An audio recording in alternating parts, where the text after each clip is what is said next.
이번 6강은 간에 대해 살펴볼 건데요. 먼저 간의 한의학적 작용을 살펴보고 그 다음 간에 좋은 음식에 대해 말씀드리겠습니다. 특히 동기상구 개념은 아주 재미있으니 끝까지 봐주시기 바랍니다.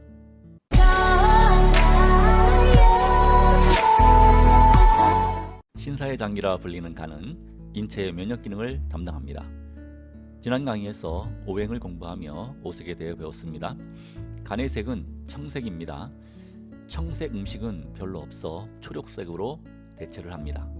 봄에 나는 나물이나 채소들이 간에는 좋습니다. 오미를 살펴보면 간은 신맛, 심장은 쓴맛, 비장은 단맛, 폐는 매운맛, 신장은 짠맛입니다. 오미의 작용을 간단히 살펴보겠습니다.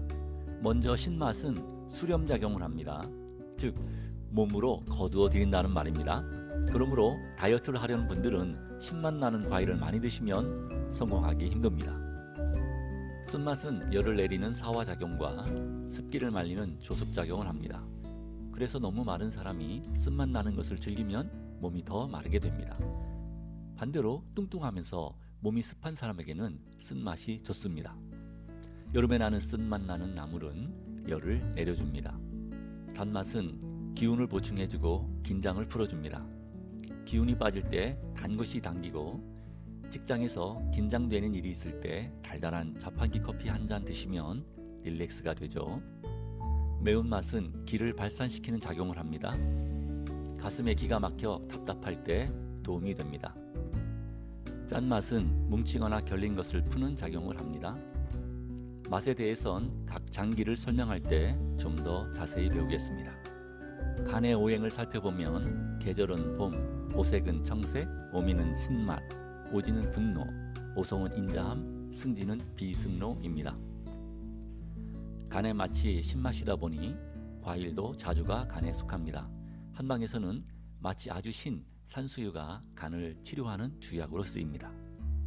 승지에서 보듯이 간이 안 좋은 분들은 간을 극하는 금에 맞힌 매운맛을 조심해야 합니다. 그런데 간이 안 좋은 분들이 술을 드시면서 안주를 매운 것으로 먹는다면 간을 혹사시키는 겁니다. 하루 이틀은 간이 버티지만 10년, 20년 지속되면 간경화로 죽게 됩니다. 간에 깃드는 감정은 분노입니다. 간이 건강한 사람은 화를 잘 참고 꼭 화를 내야 할 때는 절제하며 냅니다. 그러나 간이 약한 분들은 아무 때나 화를 내고 정작 화를 내야 할 때는 못 냅니다. 이런 남자랑 사는 여자분은 분통이 터집니다. 화를 잘 다스려야 장수를 합니다. 만약에 석 달만 쉬지 않고 화를 내시면 그 누구도 빠짐없이 간이 딱딱해져 죽고 맙니다. 그런데 이 분노를 이기는 것이 있으니 슬픔입니다. 쇠가 나무를 이기듯이 금의 감정인 슬픔이 목의 감정인 분노를 이깁니다. 화가 치밀 때 아주 슬픈 영화를 보면 화가 눈 녹듯 사라집니다. 그래서 하느님이 여자에게 눈물을 주신 겁니다. 남편이 화를 내다가도 아내의 눈물을 보면 사그라져요. 맞아. 남의 귀한 딸을 데려다가 호강은커녕 고생만 시키는 놈이 뭐가 잘났다고 큰 소리를 치나. 이 못난 놈아. 이렇게 되는 겁니다. 여러분 그거 아세요? 세상에서 제일 불쌍한 여자가 바로 남편에게 대들다가 얻어맞는 사람이에요. 그냥 울면 해결이 됩니다. 엄하고 화를 잘 내는 직장상 하나 사장님을 대할 때도 대들면 잘립니다. 그런 분에게는 비굴 모두가 좋아요. 부장님, 저 먹여 살려야 할 식구가 넷입니다. 재산도 없고 가진 건 몸뚱아리밖에 없어요. 부장님이 걷어주셔야 합니다. 그러면 이런 부장님은 화를 내다가도 불쌍한 마음이 들어 챙겨줍니다. 왜냐하면 간에 깃드는 성품이 인자함입니다. 좀 다혈적이고 성질을 잘 내는 분들이 사실은 마음속으로는 남을 불쌍히 여기는 마음이 있거든요. 오행이 사회생활 하는데도 도움이 된다니 재미있지 않나요? 이제부터는 간에 좋은 음식을 살펴보겠습니다. 여러분, 간에 가장 좋은 음식이 뭘까요? 간입니다. 뭔 소리냐고요? 한의학에는 동기상구란 말이 있습니다. 이 말은 본래 주역에서 나온 말인데요. 건깨를 해설하는 내용으로 동성상응, 동기상구, 같은 소리는 서로 응하고 같은 기운은 서로 구해준다는 뜻입니다. 즉, 같은 기운을 가진 기관들은 서로 돕는다는 뜻입니다. 예를 들면 위병에는 돼지의 위를 삶아서 먹고, 심장병이 있는 사람은 돼지 심장을 먹고, 빈혈증이 있는 사람은 동물의 간을 먹으면 치료된다는 말입니다. 다른 말로는 이장보장이라고도 합니다. 장에 병이 있으면 동물의 해당 장을 복용하면 치료된다는 뜻입니다. 당나라 때 명의 손사막이 이 이론을 창립하였습니다. 그럼 예를 들어가며 설명드리겠습니다. 남자들이 늘 걱정하는 것은 정력입니다. 그래서 옛날 사람들은 정력을 위해 동물의 생식기를 먹었습니다. 그 대표적인 것이 바로 해구신입니다. 해구신이 뭐죠? 바다의 개구, 생식기 신, 즉 물개의 생식기입니다.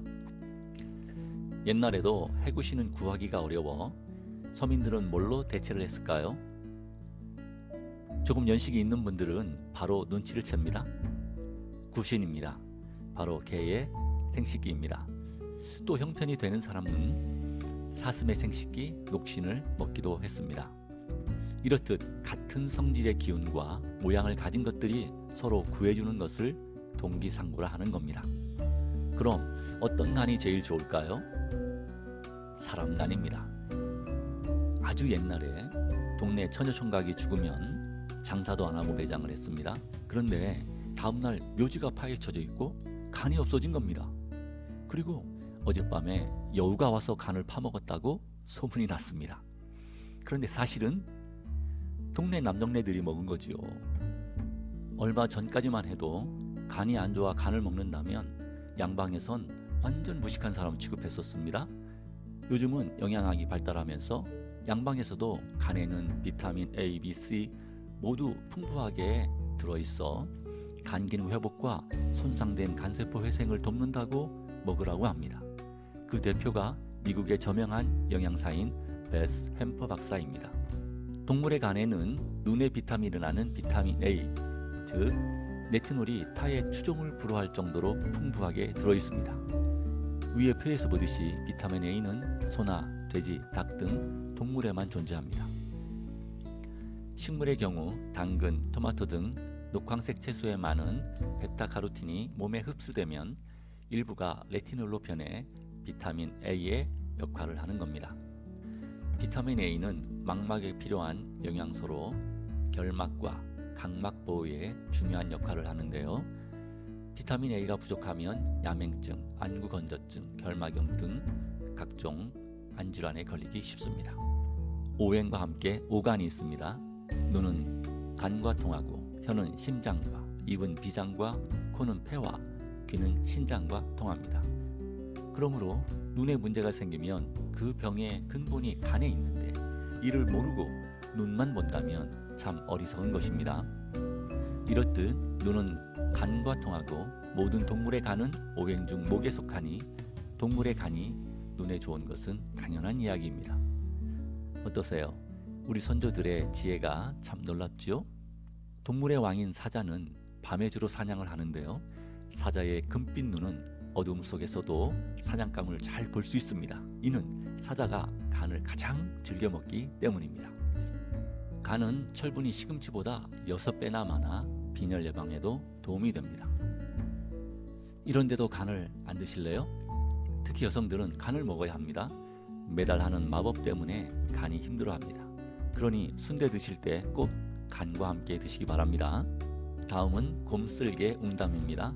동의보감을 요약해 놓은 방약 하편에 보면 웅담의 맛은 쓰고 성질은 차가워 간, 담, 심, 위경에 들어가 작용한다. 열증, 황달, 악질 가려움증, 치질, 감질, 전증 등을 치료한다고 말하고 있습니다. 쉽게 말씀드리면 곰쓸개는 매우 성질이 차고 맛있어서 열이 나는 모든 증상에 쓴다는 말입니다. 잘 들어보세요. 특히 남자분들, 웅담은 열을 쓸어내리는 사약이지 기운을 나게 하는 정력제가 아닙니다. 그러나 중국 여행 가보면 만병통치약처럼 금방이라도 기운이 불쑥 솟을 것처럼 선전합니다. 제가 몇 년 전에 웅담 가루를 구해서 장인어른을 드리며 아주 조금만 드시라고 했는데 아마 조금 많이 드셨나 봅니다. 바로 설사를 하셨습니다. 웅담은 성질이 참으로 혈압이 높고 열이 많은 사람에게는 좋은 약이 될 수 있지만 몸이 냉한 분들에게는 독이 됩니다. 실제로 독성이 있어 많이 먹으면 중독되어 위험합니다. 예전에 산골에 약도 없고 병원도 갈 수 없을 때는요, 멧돼지 쓸개를 마루 위에 걸어 놓았다가 아이들이 열이 나고 아플 때 아주 조금 긁어내서 물에 타서 먹이면 금방 낫곤 했습니다. 우술은 소 무릎이란 뜻인데요, 우술의 모양이 마치 소 무릎처럼 생겨 사람의 무릎 치료에 쓰입니다. 그래서 지금도 한방에서는 허리와 무릎이 약할 때 두충과 함께 처방을 합니다. 토마토가 심장에 좋은 것은 토마토를 잘라보면 안에 4개의 방이 있습니다. 사람의 심장의 모양과 비슷해 심장에 좋은 작용을 한다고 생각했습니다. 달팽이가 치즈에 좋은 것은 달팽이 머리가 집에 들어갔다 나왔다 하는 모양이 항문의 모양과 같아서입니다. 목통은 소변에 문제가 있을 때 사용합니다. 목통의 열매, 즉 으름나무 열매가 마치 여성의 생식기처럼 생겨서 그러합니다. 그래서 옛날 사대구집 근처에는 으름나무를 심지 못하도록 하곤 했습니다.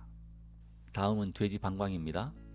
우리 형님들은 잘 아시겠지만 옛날에 동네 돼지 잡는 날을 아이들이 제일 기뻐했죠. 돼지 방광을 가지고 축구를 할 수 있었기 때문입니다. 이탈리아 요리사 리카르도 카마니니는 서울 한 호텔에 와서 돼지 방광을 가지고 스파게티를 만들어 인기를 얻기도 했습니다. 돼지 방광은 비뇨 생식기 질환에 좋은데요, 여성의 유실금, 남성의 유폐증과 산증, 즉 고환이나 음낭이 커지면서 아랫배가 캥기며 아픈 증상과 소갈증에 효과가 있습니다. 오늘은 여기까지 하겠습니다. 다음 시간에는 간에 좋은 음식들을 소개해 드리겠습니다. 시청해 주셔서 감사합니다.